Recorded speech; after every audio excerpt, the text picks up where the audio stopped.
Everyone, आप सबका स्वागत है मेरे यूट्यूब चैनल लर्न आइडिया में। आज का हमारा टॉपिक है DRDO सप्ताह 10 turner theory mock test number 22। इसके पहले भी हमने 1 से लेकर 21 तक के मॉक टेस्ट आपको सॉल्व करके दिया है। तो मेरे चैनल पे या फिर इस वीडियो के डिस्क्रिप्शन में भी आपको लिंक मिल जाएगा, जहाँ से आप चेक कर सकते हैं। और जितने भी हम पार्ट सॉल्व करके देते हैं, हर एक पार्ट के क्वेश्चन आपको डिस्क्रिप्शन में PDF लिंक के तौर पर मिल जाएंगे, वहाँ से भी चेक कर सकते हैं। और इसी तरह के रेगुलर क्लास के लिए मेरे चैनल को सब्सक्राइब करके बेल आइकन को दबाएं, ताकि मेरे वीडियो की नोटिफिकेशन आपको टाइम पर मिलता रहे। स्टार्ट करते हैं। आज का जो हमारा टॉपिक है DRDO सप्ताह 10 turner theory mock test number 22। सबसे पहला क्वेश्चन है, what is the types of fit for the expression fit. तो स्क्रीन पर आपको एक साइज दिया गया है, इसमें से जो 25S7/P6 दिया है, तो ये सिंबल का कौन से फीट में आता है, ये यही क्वेश्चन ने पूछा है। इसके लिए पहला ऑप्शन है इंटरफेरेंस फीट, दूसरा क्लियरेंस फीट, तीसरा ट्रांजैक्शन फीट और चौथा है रनिंग फीट। तो जैसे यहाँ पर आप देख सकते हैं, जो हमारा क्वेश्चन है लिमिट फिट टॉलरेंस चैप्टर का है, बहुत ही इंपॉर्टेंट क्वेश्चन है जो एग्जाम में बहुत बार पूछे जाते हैं। तो जैसे क्वेश्चन में पूछा गया था कि 25S7/P6 ये कौन से फीट का प्रकार है, तो इस फीट का प्रकार है option number A interference fit. Next question, what is the hole basic system. Whole basic system क्या होता है, यही क्वेश्चन ने पूछा है। इसके लिए पहला ऑप्शन है size of shaft is constant, मतलब शाफ्ट का साइज कांस्टेंट रहता है। दूसरा size of hole is constant, मतलब होल का साइज कांस्टेंट रहता है। फिर तीसरा size of the hole is varied, मतलब होल का साइज अलग अलग प्रकार के होते हैं। या फिर चौथा ऑप्शन है size of both hole and shaft are varied, मतलब होल और शाफ्ट दोनों का साइज अलग अलग होते हैं। तो जैसे क्वेश्चन में पूछा गया था कि what is the hole basic system, मतलब होल बेसिक सिस्टम क्या होता है, यही क्वेश्चन ने पूछा था। तो इसका जो आंसर है option number B, size of hole is constant, मतलब होल बेसिक सिस्टम में होल का जो साइज होता है, होल का साइज कांस्टेंट रहता है। Next question, which deviation is zero in whole basic system. Whole basic system में कौन सा डेविएशन जीरो होता है, यही क्वेश्चन में पूछा गया है। इसके लिए पहला ऑप्शन है लोअर डेविएशन इज जीरो, मतलब लोअर डेविएशन जीरो होता है। या फिर अपर डेविएशन जीरो होता है। या फिर तीसरा ऑप्शन है अपर और लोअर डेविएशन जीरो होता है। या फिर चौथा ऑप्शन है both upper and lower deviation is below basic size. तो जैसे क्वेश्चन में पूछा गया था कि होल बेसिक सिस्टम में डेविएशन शून्य कहाँ पर होता है, तो ये जो इसका आंसर है option number a lower deviation is zero, मतलब लोअर डेविएशन जीरो होता है। Next question, which deviation is zero in the shaft basic system. तो इसके पहले जैसे होल बेसिक सिस्टम पूछा गया था, ये अभी शाफ्ट बेसिक सिस्टम में जीरो लाइन कहाँ पर होता है, यही क्वेश्चन में पूछा है। इसके लिए पहला ऑप्शन है अपर डेविएशन इज जीरो, मतलब अपर डेविएशन जीरो होता है। या फिर दूसरा ऑप्शन है लोअर डेविएशन जीरो होता है। फिर तीसरा both upper and lower deviation zero. या फिर चौथा ऑप्शन है both upper and lower deviation is below basic size, मतलब बेसिक साइज के नीचे होता है लोअर और अपर डेविएशन। तो जैसे क्वेश्चन में पूछा गया था कि शार्ट बेसिक सिस्टम में जीरो डेविएशन कौन सा होता है, तो इसका आंसर है option number A upper deviation is zero. Next question, what is the representation of zero line in limit and fit. Limit और फिट में जीरो लाइन का प्रतिनिधित्व क्या है, यही क्वेश्चन में पूछा है। इसके लिए पहला ऑप्शन है बेसिक साइज, दूसरा एक्चुअल साइज, तीसरा नॉमिनल साइज और चौथा है टॉलरेंस साइज। तो जैसे क्वेश्चन में पूछा गया कि लिमिट और फिट में जीरो लाइन का प्रतिनिधित्व क्या है, तो इसका आंसर है ऑप्शन नंबर ए बेसिक साइज। और इसी तरह के रेगुलर क्लास के लिए मेरे चैनल को सब्सक्राइब करके बेल आइकन को दबाएं, ताकि मेरे वीडियो की नोटिफिकेशन आपको टाइम पर मिलते रहे। Next question, which letter represent the basic hole. Basic hole को कौन से लेटर से दर्शाया जाता है, यही क्वेश्चन में पूछा है। इसके लिए पहला ऑप्शन है स्मॉल एच, दूसरा ऑप्शन है कैपिटल एच, तीसरा ऑप्शन है BH और चौथा ऑप्शन है कैपिटल VH। तो जैसे क्वेश्चन में पूछा गया है कि कौन सा लेटर बेसिक होल को दर्शाता है, तो इसका आंसर है option number B capital H। Next question, what is the representation of IT in limit and fit. Limit और फिट में IT का मीनिंग क्या होता है, यही क्वेश्चन में पूछा है। इसके लिए पहला ऑप्शन है टॉलरेंस, दूसरा टॉलरेंस ग्रेड, तीसरा टॉलरेंस यूनिट और चौथा टॉलरेंस नंबर। तो जैसे क्वेश्चन में पूछा गया था कि लिमिट और फिट में IT क्या दर्शाता है, तो इसका आंसर है option number B tolerance grade. तो टॉलरेंस ग्रेड कितना होता है हमारा 25। तो 25 जो टॉलरेंस ग्रेड है उसे IT इस अक्षर से दर्शाया जाता है। Next question, what is the unit of deviation in limit and fit. Limit और फिट में डेविएशन की यूनिट क्या है, यही क्वेश्चन में पूछा है। इसके लिए पहला ऑप्शन है मिलीमीटर, दूसरा सेंटीमीटर, तीसरा माइक्रोन और चौथा है मिली माइक्रोन। तो जैसे क्वेश्चन में पूछा गया था कि लिमिट और फीट में डेविएशन का यूनिट क्या होता है, तो इसका आंसर है option number C, micron. Next question, what does QA and QC stand for? QA और क्यूसी का अर्थ क्या है, यही क्वेश्चन में पूछा है। इसके लिए पहला ऑप्शन है quality assurance and quenching control, दूसरा ऑप्शन है quality adjustment and quality complete, तीसरा ऑप्शन है quality assurance and quality control, और चौथा ऑप्शन है क्वालिटी एश्योरेंस एंड क्विंचिंग। तो जैसे क्वेश्चन में पूछा गया था कि क्यूए और क्यूसी का अर्थ क्या होता है, तो इसका आंसर है quality, option number C, quality assurance and quality control.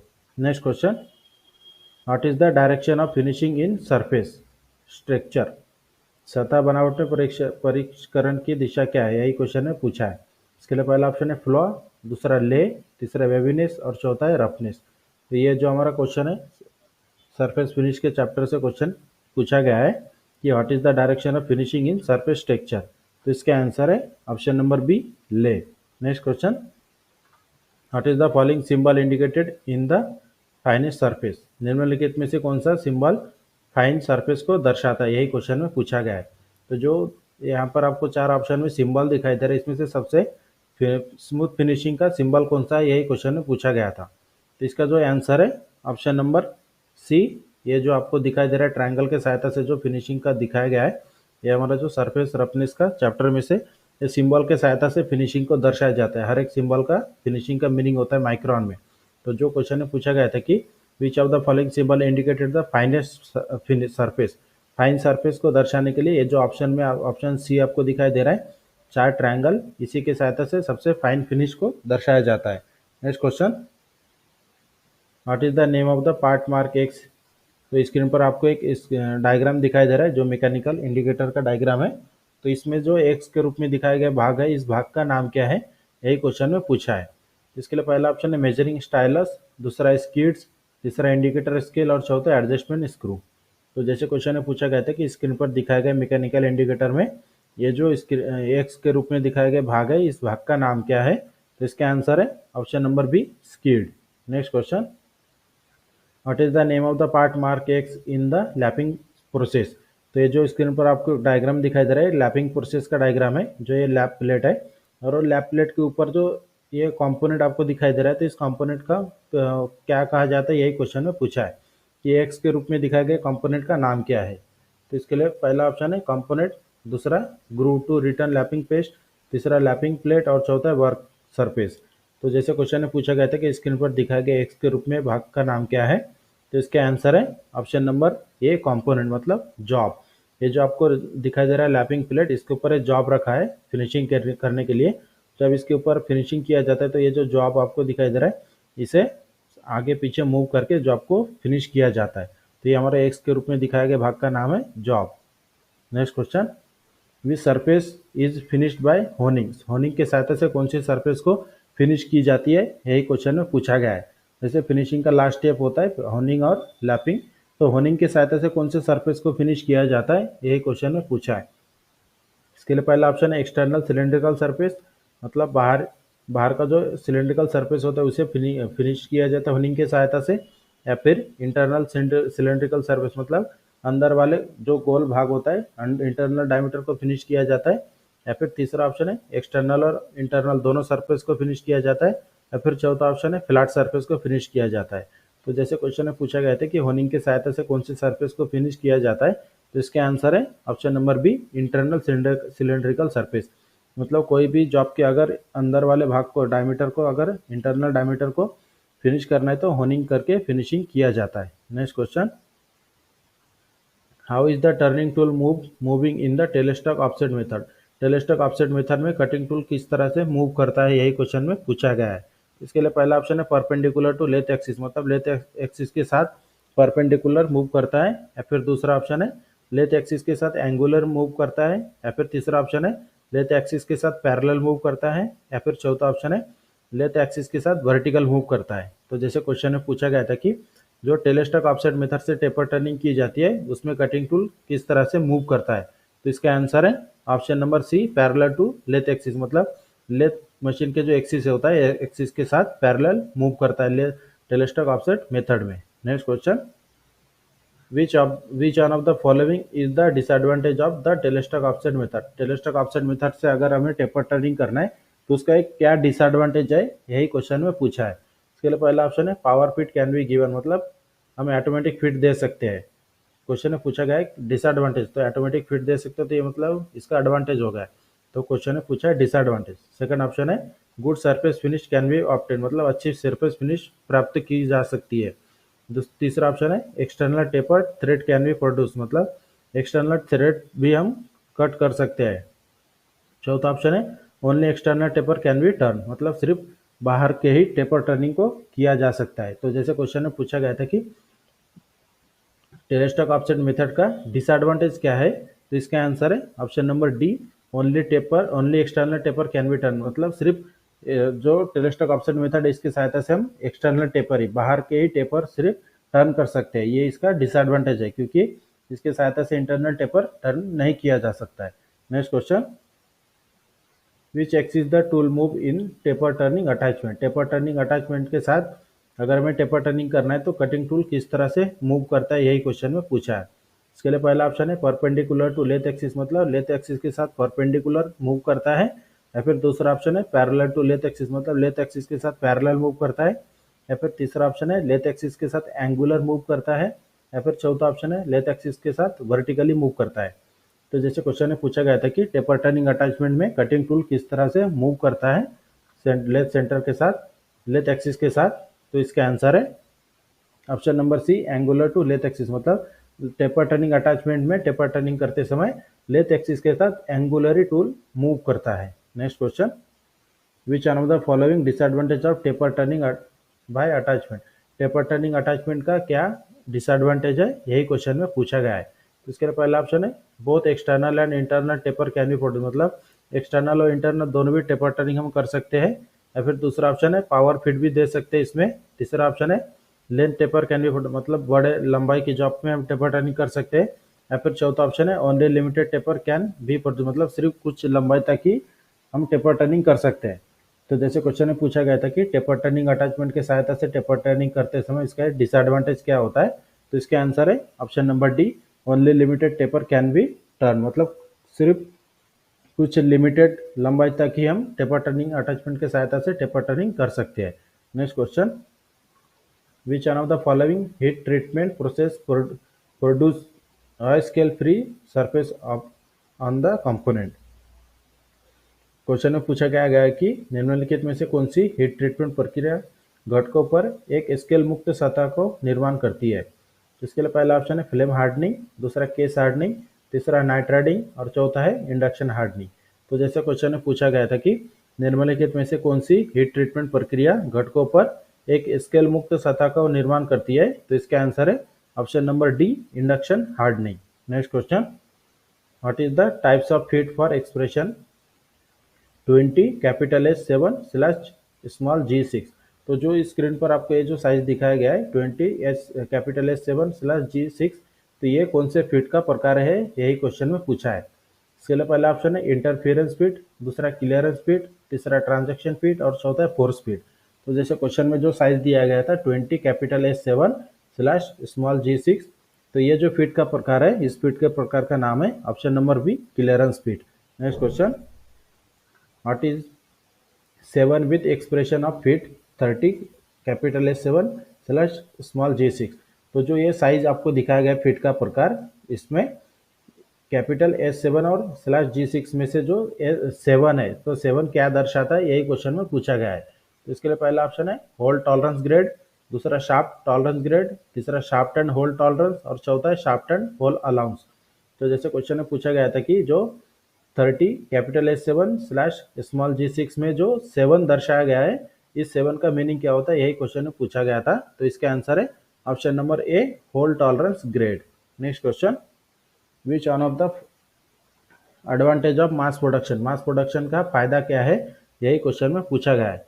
इसके लिए पहला ऑप्शन है special purpose machinery are necessary, मतलब इसमें स्पेशल पर्पज की मशीनरी नेसेसरी होता है। या फिर दूसरा ऑप्शन है jig and fixture are needed, मतलब इसमें मास प्रोडक्शन में जिग और फिक्चर की आवश्यकता होती है। या फिर तीसरा ऑप्शन है gauge are to be use, मतलब इसमें गेज का उपयोग किया जाता है। या फिर चौथा ऑप्शन है time for manufacturing of components is reduce, मतलब मैन्युफैक्चरिंग का जो टाइम होता है जॉब को बनाने के लिए, उसमें टाइम कम लगता है। तो जैसे क्वेश्चन में पूछा गया था कि मास प्रोडक्शन का फायदा क्या होता है, तो इसका आंसर है option number D, time for manufacturing of component is reduce, मतलब कोई भी जो प्रोडक्शन तैयार करते हैं उसमें मास प्रोडक्शन में उसकी समय कम लगता है, यही मास प्रोडक्शन का एक एडवांटेज है। Next question, what is the types of fit if the minimum size of the shaft is larger than the maximum size of whole.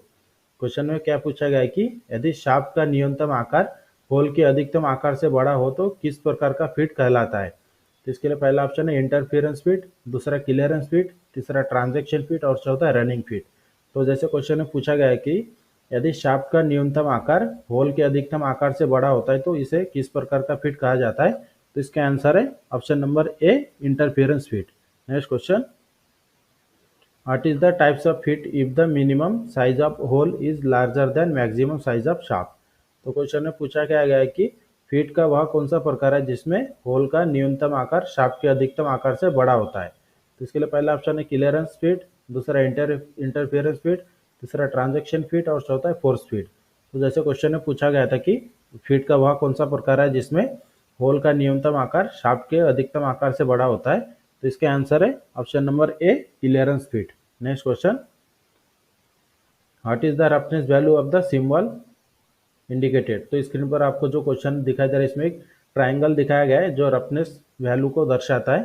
तो ये सिंबल, इस सिंबल का जो रफनेस वैल्यू का मान है, इस सिंबल का मान क्या है, यही क्वेश्चन में पूछा गया है। जैसे ये आपको एक ट्राइंगल दिखाई दे रहा है तो इसमें रफनेस वैल्यू में एक ट्राइंगल, दो ट्राइंगल, तीन ट्राइंगल और चार ट्राइंगल होता है। तो हर एक ट्राइंगल का एक माइक्रोन में मान होता है। तो जो एक सिंगल ट्राइंगल क्वेश्चन में पूछा गया है तो इस सिंगल ट्राइंगल का मान कितना होता है, यही क्वेश्चन में पूछा है। इसके लिए पहला ऑप्शन है 0.2 से 0.8 माइक्रोन, दूसरा ऑप्शन है 1.6 से 3.2 माइक्रोन, तीसरा ऑप्शन है 25 माइक्रोन और चौथा ऑप्शन है 50 माइक्रोन। तो जैसे क्वेश्चन में पूछा गया था कि जो एक सिंगल ट्राइंगल दिखाया गया है रफनेस वैल्यू में, तो एक सिंगल ट्राइंगल का मान कितना होता है, तो इसका आंसर है option number C, 25 micron. Next question, what is the name of the pattern of the work surface caused by the movement of the cutting tool. Cutting, काटने के उपकरण की गति के कारण काम की सतह के पैटर्न का नाम क्या है, यही क्वेश्चन में पूछा गया है कि कटिंग टूल के सहायता से जब हम कटिंग करते हैं तो उसमें जो पैटर्न बनता है उस पैटर्न का नाम क्या है, यही क्वेश्चन में पूछा गया है। इसके लिए पहला ऑप्शन है सरफेस स्ट्रक्चर, दूसरा रफनेस, तीसरा रफनेस स्पेसिंग और चौथा वेवीनेस। तो जैसे क्वेश्चन में पूछा गया था कि कटिंग टूल के सहायता से जब हम कटिंग करते हैं तो उसमें जो पैटर्न बनता है उस पैटर्न का नाम क्या है, यही क्वेश्चन में पूछा गया था। तो इसका जो सही आंसर है option number A, surface structure. Next question, which surface grade number indicated the symbol. Surface grade, जो क्वेश्चन में पूछा गया है कि which surface grade number indicated the symbol, तो इसमें सिंबल दर्शाया गया था, जो क्वेश्चन में सिंबल नहीं है तो इस क्वेश्चन को स्किप करते हैं। नेक्स्ट क्वेश्चन, जो इसके पहले हम क्वेश्चन स्किप किया है ये क्वेश्चन आपको पीडीएफ में मिल जाएगा, वहां से चेक कर सकते हैं। 28 नंबर का क्वेश्चन है, which of the following abrasive is prepared for lapping soft steel and non ferrous metal. निम्नलिखित में से कौन सा एब्रेसिव नरम स्टील और अलोहा धातु की लैपिंग के लिए उपयोग किया जाता है। इसके लिए पहला ऑप्शन है सिलिकॉन कार्बाइड, दूसरा नेचुरल कोरंडम, तीसरा एल्यूमिनियम ऑक्साइड और चौथा बोरॉन कार्बाइड। तो जैसे क्वेश्चन में पूछा गया था कि निम्नलिखित में से कौन सा एब्रेसिव सॉफ्ट स्टील और नॉन फेरस मेटल की लैपिंग के लिए उपयोग किया जाता है, तो इसका आंसर है option number C, aluminium oxide. Next question, what is the meaning of RPM. RPM का मीनिंग क्या होता है, यही क्वेश्चन में पूछा गया है। तो इसके लिए पहला ऑप्शन है रेट पर मिनट, दूसरा रेट पर मशीन, तीसरा रेवोल्यूशन पर मिनट और चौथा रेट पर प्रोग्राम। तो जैसे क्वेश्चन में पूछा गया है कि आरपीएम का अर्थ क्या होता है, तो इसका आंसर है option number C, revolution per minute. Next question, where the turret head in turret lathe is generally mounted. Turret lathe machine में टर्रेट हेड कहाँ पर माउंटेड होता है, यही क्वेश्चन में पूछा गया है। इसके लिए पहला ऑप्शन है स्लाइड, दूसरा सैडल, तीसरा रैम और चौथा क्रॉस स्लाइड। तो जैसे क्वेश्चन में पूछा गया था कि टर्रेट लेथ मशीन में टर्रेट हेड आमतौर पर कहाँ फिट किया जाता है, तो इसका आंसर है ऑप्शन नंबर बी, सैडल। इस तरह से आज का जो हमारा क्लास था DRDO September 10 turner theory mock test number 22, इसमें हमने आपको इंपॉर्टेंट 30 क्वेश्चन सॉल्व करके दिया है। और इसी तरह के रेगुलर क्लास के लिए मेरे चैनल को सब्सक्राइब करके बेल आइकन को दबाएं ताकि मेरे वीडियो की नोटिफिकेशन आपको टाइम पर मिलते रहे। और वीडियो अच्छी लगे तो हमारे चैनल को सब्सक्राइब करें, शेयर करें और लाइक ज़रूर करें।